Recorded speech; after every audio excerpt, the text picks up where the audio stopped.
मराठा समाजाच्या हक्काच्या आरक्षणासाठी संघर्ष योद्धा मनोज जरांगे पाटील मुंबई येथे आझाद मैदानावर आमरण उपोषणाला बसले आहेत।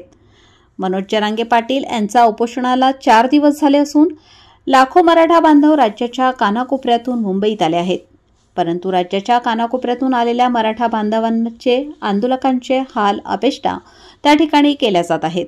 त्यामुळे त्या ठिकाणी कोणतीही सोय नसल्याने त्रास आंदोलकांना सहन करावा लागू नये यासाठी आंदोलक बांधवांसाठी राज्याच्या कानाकोपऱ्यातील गावातून आंदोलकांना जेवण, पाणी, मिठाईचे साहित्य रवाना केले जात असून रासे गावातील ज्येष्ठ नागरिक, महिला बचत गट यांनी एकत्र येऊन मराठा बांधवांना 1000 पाण्याचे बॉक्स, 5000 चपाती, भाकरी व चटणी आज रासे गावातून मुंबईला पाठवण्यात आली।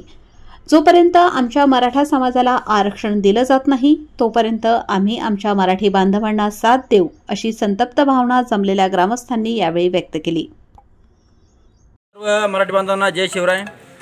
ज्या ठिकाणी आपले संघर्ष योद्धा मनोजदादा जरांगे पाटील उपोषणा बसले आहेत आणि त्या ठिकाणी आपण या ठिकाणी खेडेपाड्यातून जो मराठा आपला त्या ठिकाणी गेलेला आहे आणि त्यांना कुठेतरी गैरसोय होते असं दिसून आल्यानंतर संघर्ष योद्धा मनोजदादा जरांगे पाटलांनी आपल्याला आवाहन केलेलं आहे की आपल्या बांधवासाठी आपण काहीतरी सहकार्य केलं पाहिजे।